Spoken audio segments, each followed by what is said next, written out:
चलो मेरी क्लास में तो चल जाता है, मैं तो खुद ही दिशा भूलूं, कड़ा चूक हो रहा हूँ, तो चलो कोई ना, चल जाता है। बाकी क्लास तो अच्छे से लग रही है, आप अच्छे से पढ़ो, एक में तो चलो कोई ना।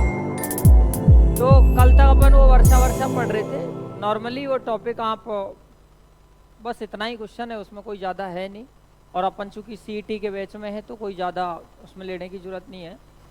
अब जो कुछ एक पॉइंट है ज्योग्राफी में, जैसे खनिज है ना, और जो अच्छे से बहुत अच्छे से पढ़ने हैं। जैसे खनिज है एक, तो यहाँ से प्रश्न आता भी है, और एक वो सुमेलित कीजियों में डाल देता है जो और ज़्यादा कठिन हो जाता है प्रश्न, है ना। इसके अलावा नदियां हैं, झीलें हैं, ये तमाम चीज़ें लगभग में आप जानते हैं, और उन पर अपन और विस्तार से बात कर लेंगे। एक जो राजस्थान का भौगोलिक विस्तार है, वहाँ से भी प्रश्न बनता है ना। चाहे कहाँ पे मरुस्थल है, कहाँ पे अरावली पर्वतमाला है, यहाँ से भी कोई इंटेंसिव कोई डीप का प्रश्न उठ के पुटअप हो जाता है ना। तो अपन पढ़ रहे हैं राजस्थान की नदियाँ। तो उससे पहले एक बार नदियाँ अपन पढ़ रहे हैं, आज से अपन कोशिश करेंगे कि अच्छे से पढ़ें, है ना। जो क्लासें मैंने अभी कुछ दिनों में ली थी, तो मैं पूरी तरह थोड़ा सा ठीक नहीं हूँ। हाँ, मैं थोड़ा अपसेट हूँ, तो नहीं ले पाया था। अब यहाँ से हम कोशिश करेंगे कि थोड़ा फ्लो में आए और अच्छे से उस टॉपिक को पढ़ें। एक सबसे बड़ी कमजोरी आपकी ये रहती है कि आप बीच में कुछ भी नहीं बोलते हैं, है ना। और जब आप नहीं बोलते हैं ना, तो हमको भी थोड़ा अटपटा सा लगने लगता है, और या फिर कुछ चीज़ें हम चबा जाते हैं, वो निगल जाते हैं, कुछ बात ही नहीं करते फिर, है ना। क्योंकि वो लगता है कि हम शमशान में बैठे हैं, कोई मतलब है नहीं यहाँ।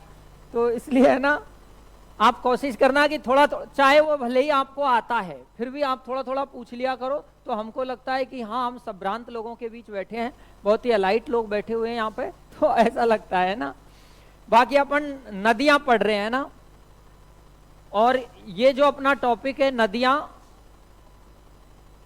हाँ वर्ष, अभी तो बोला ना वर्षा लगभग मान लो यार, मैं थोड़ा मान लो यार, यहाँ से पढ़ना शुरू करना है ना। और तुम्हें बाकी पूरा नहीं हुआ है, मुझे भी पता है अच्छे से नहीं हुआ है वो, फिर दोबारा करवा दूंगा उसको, है ना। हाँ छोड़ो। अब देखें, ये टॉपिक शुरू हुआ है। सबसे पहले टॉपिक की बैकग्राउंड पढ़ते हैं। कंपटीशन जो है उसमें पहला ही रूल ये है, जब भी आप कोई टॉपिक पढ़ रहे हैं, सबसे पहले टॉपिक की बैकग्राउंड देखें और फिर टॉपिक को स्टार्ट करें। मैं यहाँ से टॉपिक शुरू नहीं कर रहा हूँ, केवल उन चीज़ों पर बात कर रहे हैं जो ये नदियाँ पढ़ने के लिए, राजस्थान की नदियाँ पढ़ने के लिए इतना आना लाजमी है, जरूरी है ना। तो सबसे पहले तो अपन ये देखें कि नदियाँ जहाँ से निकलती है उस स्थान को क्या बोलते हैं, उस नदी का उद्गम स्थल, नॉर्मल पॉइंट है। और जिस जगह पर नदी जाकर सागर में गिर जाती है, उस स्थान को हम बोलते हैं मुहाना। और ये मुहाना हमेशा सागर के किनारे पर होता है, चाहे नदी बंगाल की खाड़ी में गिरे या वो अरब सागर में गिरे। सागर में जब नदी गिरने लगेगी तो वहां पर नदी क्या बनाएगी, मुहाना। अब देखें कैसे बनाएगी। मान लो कि ये कोई सागर है, यहां बना लेते, ये कोई सागर है ना। और एक नदी जो इस तरह आ रही है, जैसे ही सागरीय क्षेत्र में आने लगेगी, तो तटीय क्षेत्र पर आते ही ये सागर के किनारे पर, तट पर रेत होती है ना, तो यहां पर आकर वो फैलने लगेगी ऐसे। अब वो इधर यूं फैलने लगेगी, तो ये जो एरिया होता है, ये वाला, ये जो है, ये मुहाने पर बनता है, जिसको हम क्या बोलते हैं, डेल्टा। और ये डेल्टा त्रिभुजाकार होता है। जब हम अल्फा बीटा गामा डेल्टा वगैरह पढ़ते हैं, तो उसका ये सिंबल भी इसी तरह होता है डेल्टा का, है ना। यानी डेल्टा त्रिभुजाकार होता है। और डेल्टा नदी किस स्थान पर बनाती है, मुहाने पर। दुनिया में हर जगह डेल्टा त्रिभुजाकार ही होता है, लेकिन एक अपवाद है इसमें। अमेरिका में एक नदी बहती है, अकेले अमेरिका नहीं, अमेरिका और कनाडा दोनों देशों में बहती है। और ये जो अमेरिका और कनाडा में बहने वाली नदी है, पूरी उत्तरी अमेरिका महाद्वीप के 29 देशों में सबसे बड़ी नदी है। ये जो डेल्टा बनाती है, थोड़ा अलग प्रकार का बनाती है। ये है मिसिसिपी, मिसौरी नदियाँ। ये दो नदियां हैं, दोनों मिलकर के मिसिसिपी मिसौरी के नाम से बहती है। दुनिया की, विश्व की एकमात्र नदी है जो अलग प्रकार का डेल्टा बनाती है। वैसे तो कॉमन तो डेल्टा त्रिभुजाकार होता है, लेकिन ये नदी जो डेल्टा बनाती है, पक्षी के पंजे के आकृति का बनाती है, इसलिए हम कहते हैं ये डेल्टा पक्षी पाद डेल्टा है। ये जो डेल्टा है पक्षी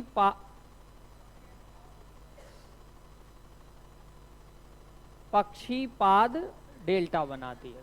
तो दोबारा देखें, डेल्टा पूरी दुनिया में कहीं का भी होता है त्रिभुजाकार, लेकिन विश्व में एकमात्र डेल्टा है जो पक्षीपाद डेल्टा कौन सी नदी बनाती है। इसलिए एग्जाम में एसएससी हो या नेशनल की कोई भी एग्जाम होती है तो वहां ये प्रश्न पुटअप हो जाता है, क्योंकि थोड़ा एक्सेप्शन है, थोड़ा अपवाद है, ये अलग तरह का है। नदी जहां से निकली उसको क्या कहते हैं, और जहां जाकर सागर में गिरी, और ये जो बीच का क्षेत्र है ना, ये वाला नदी के बीच का जो क्षेत्र है, एक नदी के बीच का क्षेत्र है, तो हम उसे बेसिन कहते हैं। दुनिया में कहीं भी हो, पूरी दुनिया में कहीं भी हो, एक नदी के आसपास के क्षेत्र को, एक नदी के अपवाहित क्षेत्र को, एक नदी के प्रवाहित क्षेत्र को क्या कहते हैं। लेकिन मान लो कि एक नहीं, नदियां दो है, तो दो नदियों का अपवाहित क्षेत्र जो होता है वो दो आब कहलाता है। दो नदियों का अपवाहित क्षेत्र क्या कहलाएगा। ऐसे हमारे देश में राज्य है पंजाब, पंचधन आब, 5 नदियों का पानी बहता है, तो ये दो आब दो नदियों का क्षेत्र है, दो नदियों के आसपास का क्षेत्र, और एक नदी के आसपास का क्षेत्र बेसिन। नदी जो है उद्गम स्थल, अब अधिकांशतः नदियों का उद्गम स्थल पहाड़ों में, और जो पहाड़ों में नदी, मान लो ये कोई पहाड़ है, और हमेशा अपन देखते हैं कि पहाड़ी मिट्टी के जो कण होते हैं ना वो मोटे होते हैं पहाड़, और जैसे जैसे पहाड़ों से दूर होते जाते हैं मिट्टी के कण छोटे होते जाते हैं, और पहाड़ों से दूर जाओगे मिट्टी के कण छोटे होते जाते हैं, और पहाड़ी मिट्टी के कण मोटे होते हैं। आप बजरी में पानी डालो, अंदर नीचे होके निकल जाता है, क्योंकि मिट्टी के कण मोटे होते हैं, सॉइल पार्टिकल बड़े होते हैं। तो यहाँ ये जो पर्वतीय क्षेत्र की जो मिट्टी होती है ना, इसमें नदी अंदर भी चलती है, क्योंकि मिट्टी के मोटे कण है, पानी अंदर आ जाता है। तो कुछ नदी जो ऊपर हमें बहुत कम पानी दिखता है, उतना ही पानी नीचे भी होता है। आप गंगा नदी को ऋषिकेश में देखते हैं ना, तो आप ताज्जुब करेंगे कि ये वही गंगा है जो हरिद्वार में आकर जहां तक देखते हैं वहां तक पानी हो जाता है, लेकिन वही गंगा ऋषिकेश में छोटी दिखेगी आपको। जैसे जैसे उद्गम पे जाओगे नदी छोटी होती दिखेगी, और उद्गम से नदी जैसे जैसे मैदान में आएगी नदी का आकार बढ़ता चला जाता है।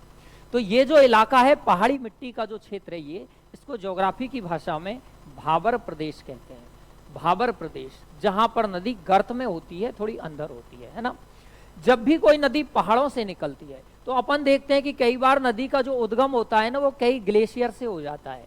ग्लेशियर से भी नदी निकलती है, जैसे गंगोत्री ग्लेशियर से गंगा, और यमुनोत्री ग्लेशियर से यमुना निकलती है, चेमा युंगडुंग से ब्रह्मपुत्र, अलग अलग ग्लेशियर से नदियां निकलती है। तो ग्लेशियर से जब नदी निकलती है, दोनों में अंतर क्या होता है, यहां मैं ग्लेशियर लिख दूं और यहां पर अगर मैं नदी लिख दूं, तो दोनों का डिफरेंस क्या है। ग्लेशियर हिम नदी कहते हैं हिंदी में, हिम नदी बर्फ की। तो ये ग्लेशियर हमेशा यू आकार की घाटी बनाता है, लेकिन एक नदी हमेशा वी आकार की घाटी का निर्माण करती है। जब नदी पहाड़ों से नीचे की ओर आ रही होती है तो नदी में क्षमता बहुत ज्यादा होती है, क्योंकि वो ऊंचाई से नीचाई की ओर आ रही होती है। तो नदी वो बहाने की क्षमता, यानी जो सेडिमेंट्स नदी लेके आती है, जो अवसाद नदी में आते हैं, कंकड़ मिट्टी पत्थर जो भी, उन अवसाद को बहाने की क्षमता तेज होती है। और कहते हैं कि पहाड़ों में नदी अपनी जवानी में होती है, वो युवा अवस्था में होती है, उस वक्त वो पहाड़ों में कैसी घाटी बनाती है, तो वी आकार की घाटी नदी अपनी युवा अवस्था में बनाती है। और ग्लेशियर कैसी घाटी बनाता है, ग्लेशियर अपने साथ जो बहाकर लाता है मिट्टी कंकड़, उसको हिमोड कहते हैं, क्योंकि ग्लेशियर को भी तो हिम नदी कहते हैं। और नदी जब अपने साथ कुछ बहाकर लाती है तो उसे जलोढ़ कहते हैं। नदी अपने साथ बहाकर लाई तो जलोढ़ कहलाता है, और अगर ग्लेशियर लेके आया तो फिर ये नदी अपने साथ जो बहाकर लाई जलोढ़, वही 2 भागों में बढ़ जाता है, खादर और बांगर। आगे जाकर ऊंचा क्षेत्र बांगर हो जाता है और नीचा क्षेत्र खादर हो जाता है ना। वापिस देखें, नदी जहां से निकली उसको, अब हमारे भारत में जो नदियां हैं चाहे जितनी भी है, ये जो नदियां हमारे 5000 से अधिक नदियां हैं, इधर अपना अरब सागर है ना, लिखने की कोई जरूरत नहीं है, और इधर बंगाल की। आप सीधा सा ये ध्यान रखेंगे कि नदी या तो अरब सागर में गिरेगी या फिर वो बंगाल की खाड़ी में गिरेगी। उधर दक्षिण भारत का ये जो क्षेत्र है ना, यहाँ ये मैंने बीच में से काटा है, और यहाँ कुछ पहाड़ियां हैं, इधर ये पश्चिमी घाट की पहाड़ियां, और इधर भी कुछ पहाड़ियां हैं, ये पूर्वी घाट की पहाड़ियां।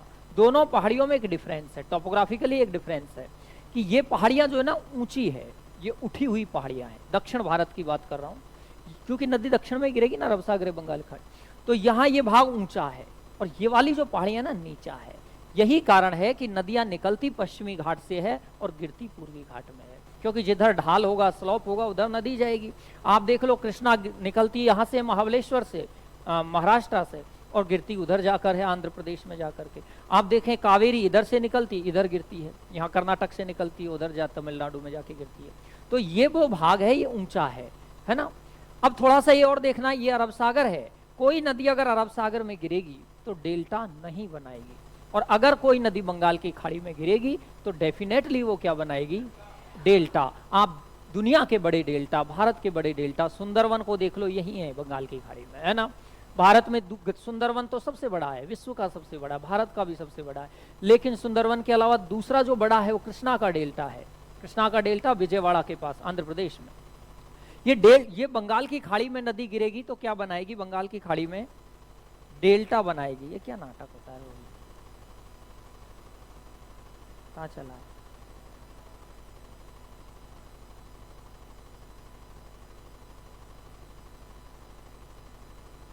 किसको?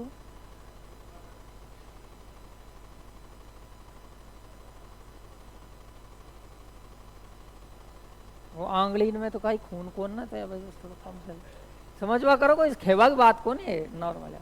तो इधर बंगाल की खाड़ी में अगर नदी गिरेगी तो बंगाल की खाड़ी में गिरने वाली नदी 100%, यार ये डेल्टा छोड़ो, इधर सुन लो तुम इसको, ये बंगाल की खाड़ी में नदी गिरेगी तो क्या बनाएगी, और अगर अरब सागर में नदी गिरी तो ये लिखना पड़ेगा, तो ये नदी एस्चुरी बनाएगी। अगर नदी अरब सागर में गिरी तो क्या बनाएगी। अब डेल्टा तो आप जानते हैं इस तरह बनता है, त्रिभुजाकार। अब सवाल आता है एस्चुरी का, दोबारा सुने, अगर कोई नदी अरब सागर में गिरेगी तो वो एस्चुरी बनाएगी, और अगर कोई नदी बंगाल की खाड़ी में गिरेगी तो क्या बनाएगी, डेल्टा बनाएगी। अब ये एस्चुरी क्या है कि मान लो पहाड़ों में चलती हुई कोई नदी ऊंचाई से नीचाई की ओर गिरती है, नीचे गिरती है, तो नीचे गड्ढा बनेगा। अगर नीचे स्थल है तो वो गड्ढा गॉर्ज कहलाएगा। ज्योग्राफी की भाषा में वो गड्ढा क्या कहलाएगा।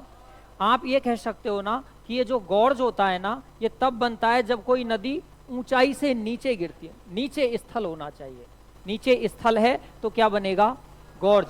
और कई बार क्या होता है कि उस महाखड्ड को, गॉर्ज को हिंदी में बोलते हैं महागड्ढ, और वो बहुत बड़ा हो जाता है। जब वो ज्यादा बड़ा हो गया ना तो फिर हम उसे कैनियन कहते हैं। फिर क्या कहते हैं, कैनियन। ऐसा अमेरिका में ग्रैंड कैनियन है, बहुत मशहूर, बहुत मकबूल, बहुत ही वेल नोन जो है कैनियन है, ग्रैंड कैनियन, अमेरिका में पड़ता है। गॉर्ज है, गॉर्ज आप सिंधु नदी बनाती है, लेह के पास गॉर्ज बनाती है सिंधु नदी, है ना। तो कोई ऊंचाई से नदी जब नीचे गिरती है और नीचे जो गड्ढा बनता है उसे क्या बोलते हैं, गॉर्ज, और वो बहुत बड़ा है तो कैनियन बोलते हैं।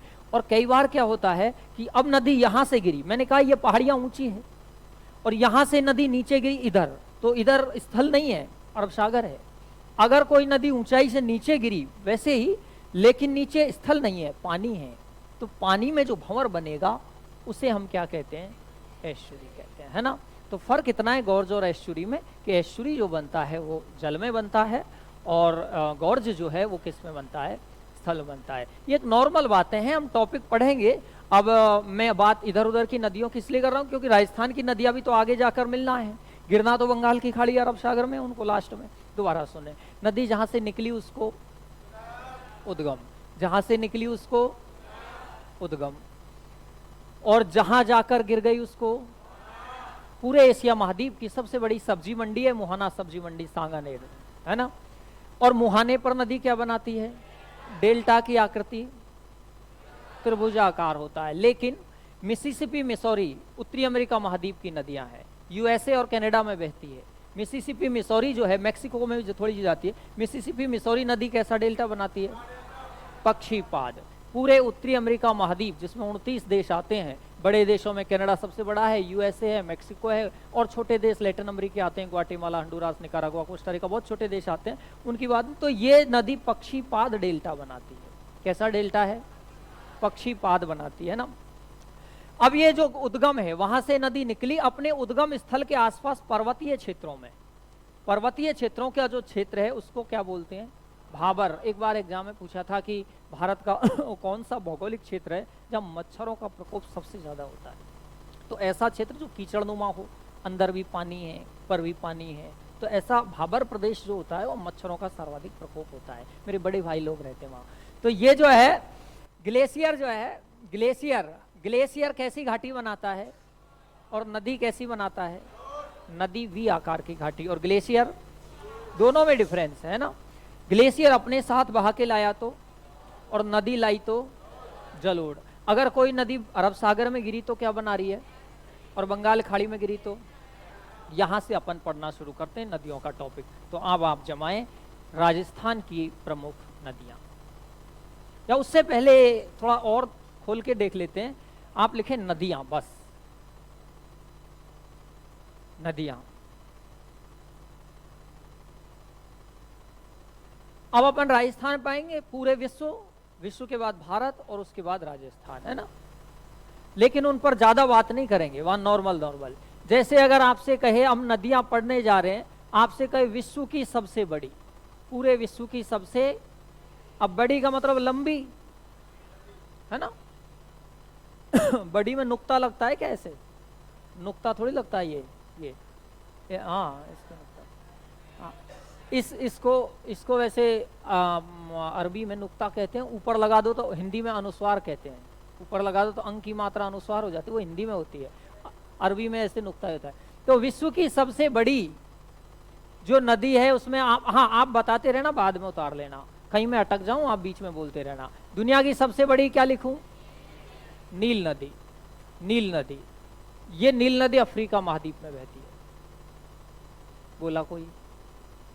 बोलो हाँ, कहाँ पे है? मैं देखो, नील नदी के आगे लिख दिया अपन ने, ये लो अफ्रीका लिख दिया, है ना। वैसे नील नदी आपने कहा तो मैं थोड़ा सा बात कर देता हूं, चूंकि इन्होंने पूछा है तो बात करना जरूरी है। अफ्रीका महाद्वीप में विक्टोरिया नाम की झील है। विक्टोरिया, जिस पर एक दिन पहले शायद बात भी हुई थी, विक्टोरिया भूमध्य रेखा पर स्थित विश्व की इकलौती झील है। और विक्टोरिया झील से एक नदी निकलती है जिसको कहते हैं श्वेत नील नदी। और यही विक्टोरिया से श्वेत नील निकली, उधर सूडान में पहुंच गई। सूडान की राजधानी है खार्तूम, वहां पहुंच गई। उधर इधर से नाइजीरिया में एक और झील है, और वहां से एक नदी आई ब्लू नील नदी। ब्लू नील और श्वेत नील दोनों मिल गई सूडान की राजधानी खार्तूम में, तो अब इसका नाम हो गया नील नदी। और यही नील नदी मिस्र में होते हुए भूमध्य सागर में अपना मुहाना बनाती है, वहां गिर जाती है। तो 6650 किलोमीटर लंबी नदी है नील नदी, दुनिया की सबसे लंबी नदी है नील। अब बात चल गई तो थोड़ा सा देखें। एक हेरोडोटस, इतिहास का पिता, हिस्टोरिका पुस्तक लिखता है, और हिस्टोरिका में हेरोडोटस कहता है, जैसे भारत को इंडिया कहते हैं ना, ऐसे मिस्र को इजिप्ट कहते हैं अंग्रेजी में। Nile is Egypt and Egypt is Nile. Nile is Egypt and Egypt is Nile. मिस्र ही नील है और नील ही मिस्र है। ये बात हेरोडोटस ने अपनी पुस्तक हिस्टोरिका में लिखी। एक बात और भी कि आपने पढ़ा या सुना होगा कि नील नदी को मिस्र का वरदान कहते हैं। नील नदी का वरदान मिस्र को कहते हैं। नील नदी का वरदान मिस्र, ये शब्द भी हेरोडोटस ने ही कहा था। पहली बार किसने कहा था? हिस्टोरिका में कहा था। तो ये नील नदी है विश्व की सबसे बड़ी। लेकिन अभी अपन ने ये लिख दिया कि यहाँ ये विश्व लिख दिया और विश्व की सबसे बड़ी, लेकिन प्रवाह की दृष्टि से कह दिया, प्रवाह की दृष्टि से कहा। तो अब आप आंसर में क्या लिखेंगे? अमेजन लिखेंगे। अब क्या लिखेंगे अपन? अमेजन। अब ये जो अमेजन नदी है ये दक्षिण अमेरिका महाद्वीप में बहती है। ये किस महाद्वीप में है? ये इसी नदी के किनारे है रियो डी जेनेरो, जहां ओलंपिक खेल हुए थे। ब्राजील का शहर है, ब्राजील की राजधानी नहीं है रियो, रियो ओलंपिक हुए थे। तो रियो डी जेनेरो जो है वो ब्राजील, उसको इंग्लिश में कहते हैं रियो डी जेनेरियो, हिंदी में कहते हैं रियो डी जेनेरो। तो जो शहर है पूरे ब्राजील का, क्या पूरे दक्षिण अमेरिका महाद्वीप के सभी देशों में, जो 13 देश हैं दक्षिण अमेरिका में, इस पूरे सभी देशों में सबसे बड़ा नगर है रियो डी जेनेरो। तो वो इसी के किनारे बसा हुआ, अमेजन के किनारे बसा हुआ। और भी बहुत सारे फैक्ट अमेजन से है, लेकिन अभी तो आप ये देख लो विश्व की सबसे बड़ी लेकिन प्रवाह की दृष्टि से कौन सी नदी हुई? अमेजन हुई, है ना। अब अमेजन की एक सहायक नदी है। आपने विश्व की सबसे बड़ी नदी तो बता दी, लेकिन अगर मैं ये कहूं कि विश्व की सबसे बड़ी सहायक नदी, नदी नहीं पूछा है, और सहायक नदी, ये अच्छा प्रश्न है। अगर आप इसे बताते हैं तो अच्छा लगेगा, ये तो कोई भी बताएगा, है ना। विश्व की सबसे बड़ी सहायक नदी, बहुत बड़ी भगवान है ना। हाँ, ये बात सही कही है इसने, है ना। तो ये मैं ऐसे ऐसे कह के अशुभ बातों को टाल देता हूँ, ऐसे कह के, है ना। तो अपन ने विश्व की सबसे बड़ी सहायक, अमेजन की सहायक नदी है मिराडो। अमेजन की सहायक नदी क्या है? मिराडो। तो अमेजन की सहायक जो मिराडो है, ये विश्व की सबसे बड़ी कैसी नदी है? सहायक नदी है मिराडो। अब ये तो विश्व हो गया ना। अब आते हैं अपन भारत पर, कि ये अगर अपन भारत लिखते हैं तो भारत की सबसे बड़ी नदी आप बताएंगे, क्या बताओगे? गंगा मैया है। अब आप सोच रहे होंगे कि 2525 किलोमीटर की नदी गंगा, इससे बड़ी तो सिंधु है, इससे बड़ी तो 2800 किलोमीटर है, इससे बड़ी तो ब्रह्मपुत्र है, वो भी इससे बड़ी है। फिर गंगा को क्यों हमने सबसे बड़ी कहा? कौन बताएगा इसको? गंगा ज्यादा लंबाई है सिंधु की, गंगा ज्यादा लंबाई है ब्रह्मपुत्र की, फिर क्यों गंगा सबसे बड़ी है?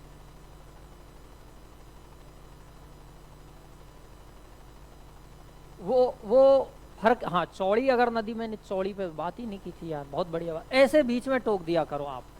दुनिया की सबसे चौड़ी जो नदी है ना वो अमेजन है। सबसे चौड़ी नदी कौन सी है? अमेजन। दुनिया की सबसे गहरी नदी कौन सी है? अमेजन है ना। और अगर मैं भारत की बात करूं ना तो बड़ी तो गंगा है लेकिन चौड़ी ब्रह्मपुत्र है। गहरी कौन सी है? ब्रह्मपुत्र है। सबसे गहरी कौन सी है? और सबसे चौड़ी भी कौन सी है? सबसे बड़ी कौन सी है? गंगा इसलिए बड़ी है क्योंकि प्रवाह क्षेत्र अधिकांशतः भारत में है, और उनका सिंधु तो पाकिस्तान में गई, चीन में गई, पाकिस्तान में गई, और ब्रह्मपुत्र चीन में चली गई, और फिर वहां के बांग्लादेश में आ गई वो।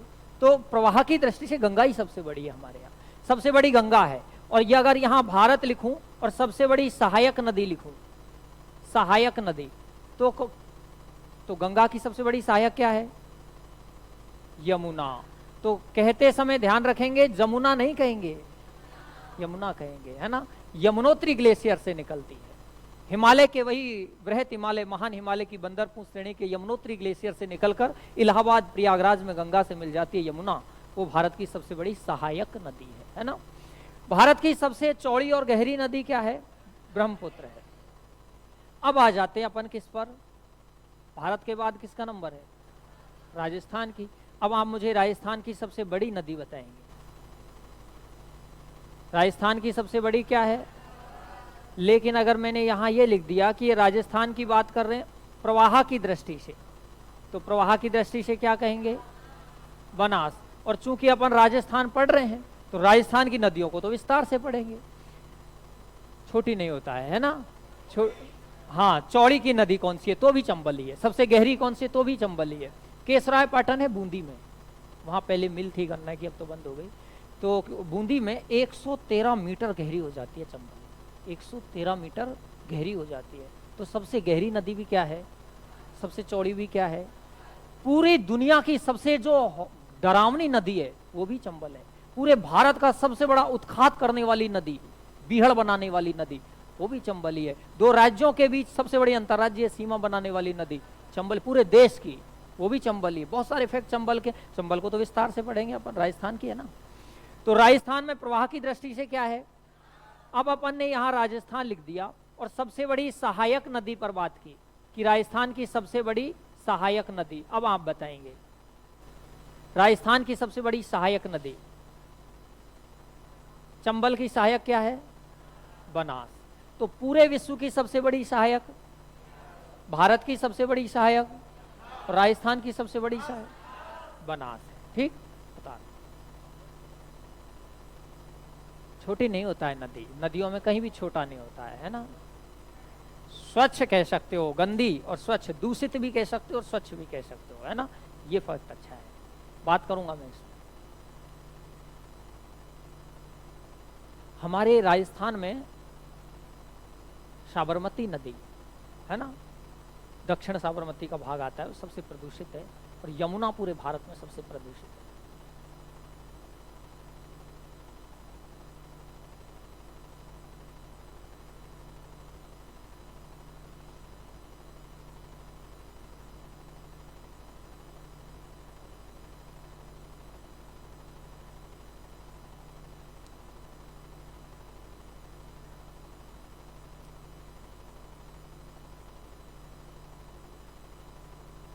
दो नदियों का प्रवाह क्षेत्र क्या कहलाता है?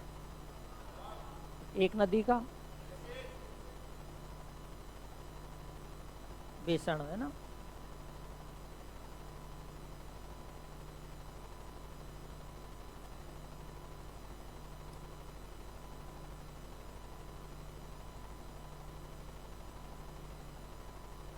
पॉलिटिकल में तुम्हारी संसद रह रही है और है? अनुसूचियां हो गई, अनुसूचियां तो संसद रह रही है और वो आयोग रह रहे हैं शायद, है ना? आयोग थोड़ी हुए हैं, और एक संविधान संशोधन नहीं हुए, है ना? पंचायती राज हो गया, नहीं हुआ। राजस्थान का पूरा रह रहा है, तो 2 3 4 क्लासों में लेके, वो लंबी क्लास लेते हैं ना, तो एक ऐसे करके हो जाए। हाँ 4 घंटे की क्लास होती है तो कोई दिक्कत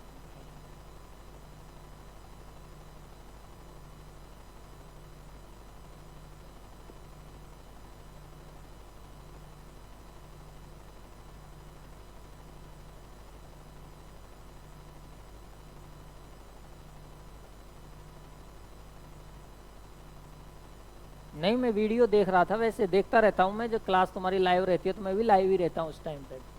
हाँ अच्छी क्लास लेते हैं बहुत।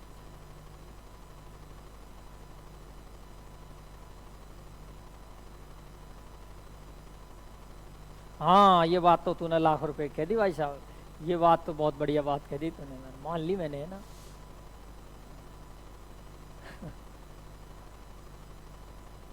हाँ चढ़ा दिया चढ़ा पेड़ पे।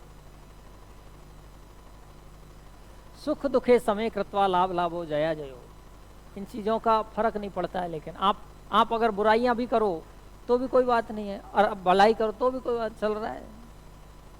हाँ ये बात तूने सही कह दी, अल्लाह कसम खा।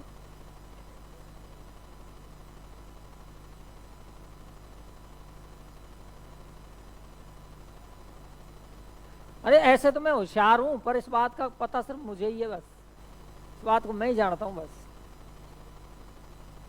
टीवी हो जावा दे तो कोई बात नहीं, कहाँ मतलब याम दी तो रिया पान, टीवी का काम है। माइकोबैक्टीरियम ट्यूबरक्लोसिस, है ना?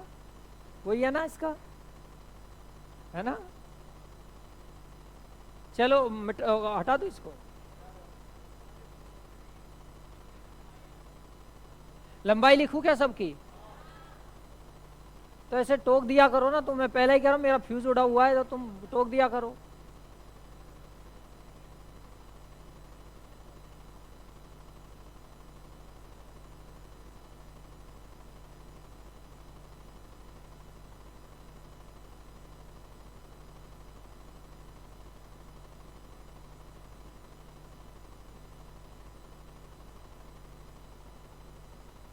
ये जो 953 किलोमीटर मिलेगी ना ये चंबल, ये पुराना फैक्ट है ना?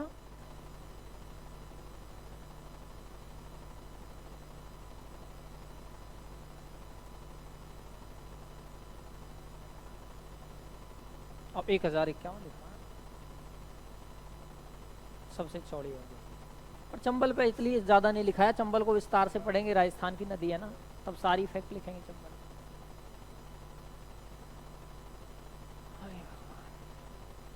चलो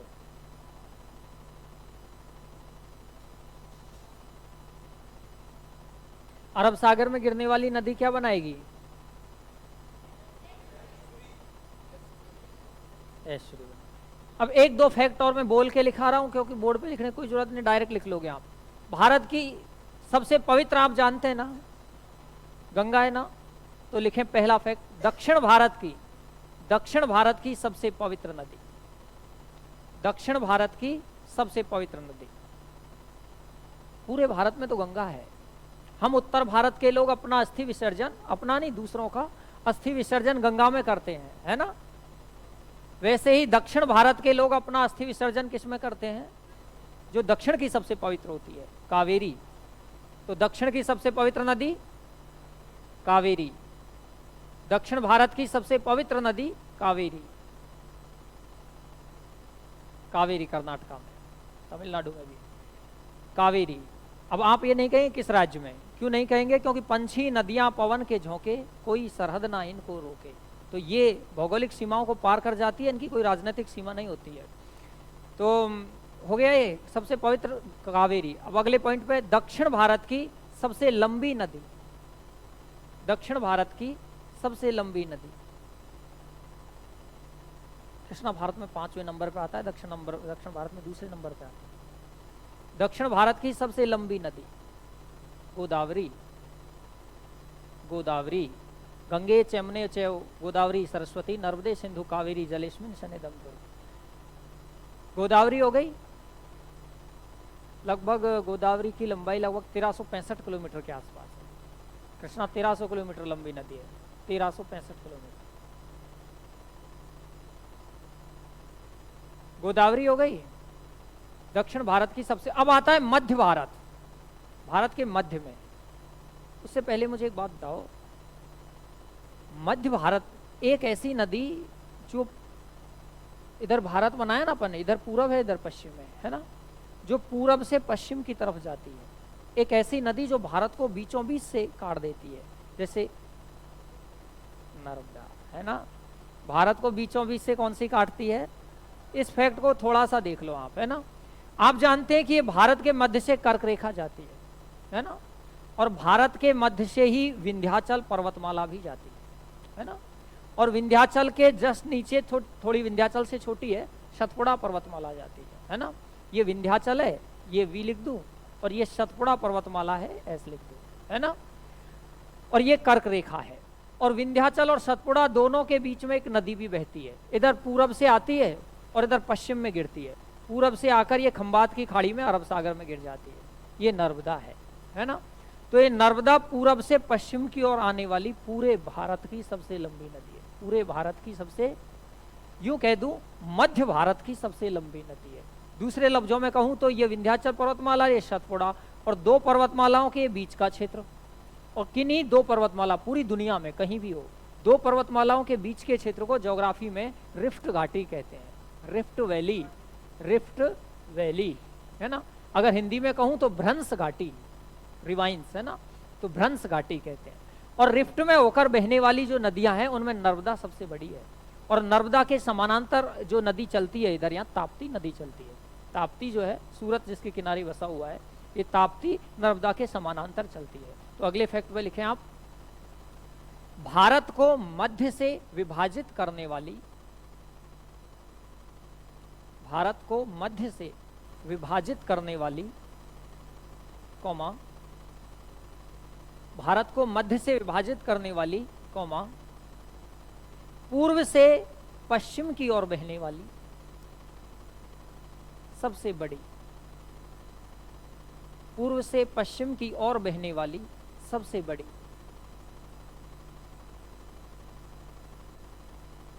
एवं पूर्व से पश्चिम की ओर बहने वाली सबसे बड़ी एवं दो पर्वतमालाओं के बीच के क्षेत्र को क्या कहते हैं? भ्रंश घाटी हिंदी में, और अंग्रेजी में रिफ्ट वैली। एवं रिफ्ट वैली में, रिफ्ट वैली में, रिफ्ट वैली में यानी भ्रंश घाटी में, रिफ्ट वैली में होकर बहने वाली, रिफ्ट वैली में होकर बहने वाली भारत की सबसे बड़ी नदी, रिफ्ट वैली में होकर बहने वाली भारत की सबसे बड़ी नदी, किसका नाम लिखोगे? नर्मदा नदी, नर्मदा नदी, सरदार सरोवर, नर्मदा नदी।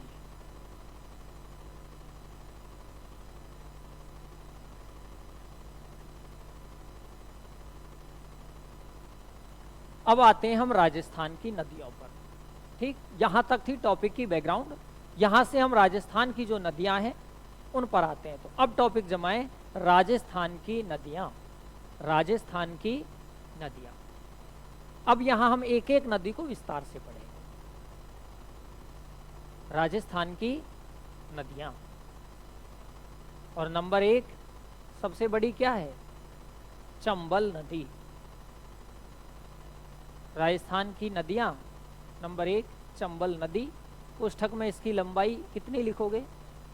1051 किलोमीटर। नंबर एक चंबल नदी और लंबाई लिखा 1051 किलोमीटर। आगे लिखा राजस्थान में, ये तो पूरी लंबाई है। और राजस्थान में कितनी बहती है चंबल? अब लिखें राजस्थान में 135 किलोमीटर। राजस्थान में 135 किलोमीटर।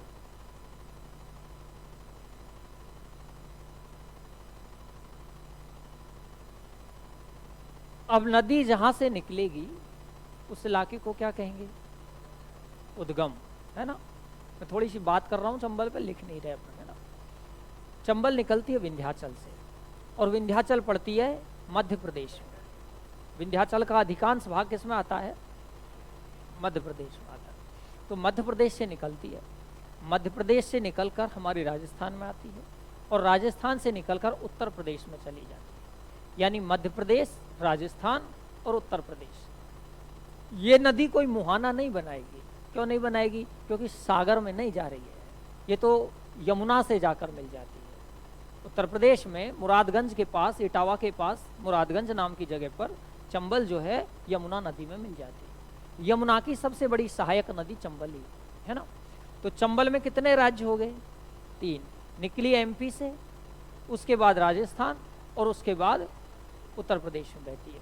जब राजस्थान और उत्तर प्रदेश में नदी जा रही होती है तो उस वक्त राजस्थान और मध्य प्रदेश दोनों की बाउंड्री पे होके चल रही होती है। राजस्थान और वहां 243 किलोमीटर लंबी अंतर्राज्यीय सीमा बनाती है। और ये जो सीमा बना रही है, 2 राज्यों के बीच की सीमा बनाती है।